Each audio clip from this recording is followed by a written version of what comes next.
packed. Is Arkansas Senator Tom Cotton? I see, Senator, you got the memo about the color to wear. So we're nicely matched. We're twins tonight. This is, as we're watching this, it seems, it is like theater, but it seems literally unbelievable. What is your take on, certainly Ms. Rollins, but in general, the crime that is spiking all across the country? Well, Tammy, it's tragic that a crime wave is crashing all across the country in places like Los Angeles and Boston. I can't believe the cavalier attitude of George S. Gunn to argue incorrectly that crime is down, except for murder. So unless you've been heinously murdered in Los Angeles, everything is just fine. That clip you showed from Rachel Rollins shows why she doesn't have the temperament to be a U.S. attorney, let alone her terrible record as the DA in Boston. As you said, she's ruled entire categories of crimes off limits, from breaking and entering and destruction of property and drug possession with intent to distribute and resisting arrest. These two are part of a broad and disturbing trend of what's called Soros prosecutors around the country. Prosecutors who have been backed by George Soros and other liberal billionaires who have an ideological belief that our criminal justice system is racist and needs to be dismantled. What happened this week in the U.S. Senate is the first time in 42 years that there was a recorded vote on a U.S. attorney. Typically, we grant a lot of deference to the president and the senators and the two senators from the state, but I put my foot down and said I wasn't going to allow that to happen on this one. Every Democratic senator needed to go on the record. That includes Maggie Hassan from New Hampshire, a state that is dealing with a terrible opioid problem. 80% of the drugs in New Hampshire come from Massachusetts. She just voted to make Rachel Rollins the chief law enforcement officer of the federal government in Massachusetts. Maggie Hassan is going to answer for that to the voters of the Granite State next fall. Excellent, because this is going to be a disaster. And you know, there's so much talent in the country.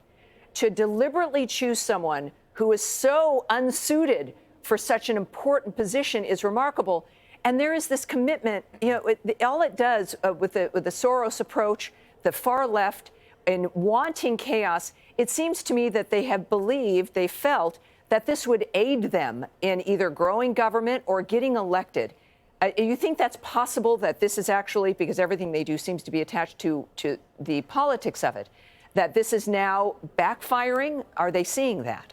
Well, there's no doubt that these Soros prosecutors in the far left puts ideology up before people. And what happens is you get a wake of destruction and death. Look in San Francisco, where you have one of the most notorious Soros prosecutors, Chesa Boudin. The city is virtually unlivable.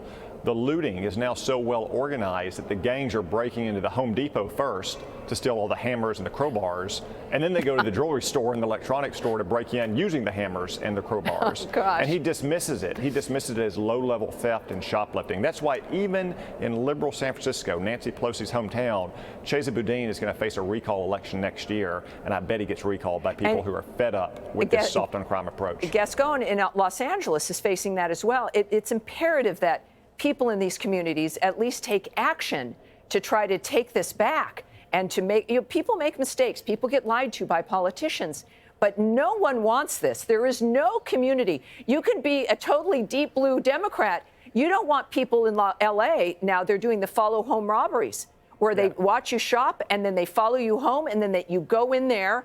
And in one case, a very prominent philanthropist, a well-known loved woman was murdered, an elderly woman murdered in her home by these follow home robbers.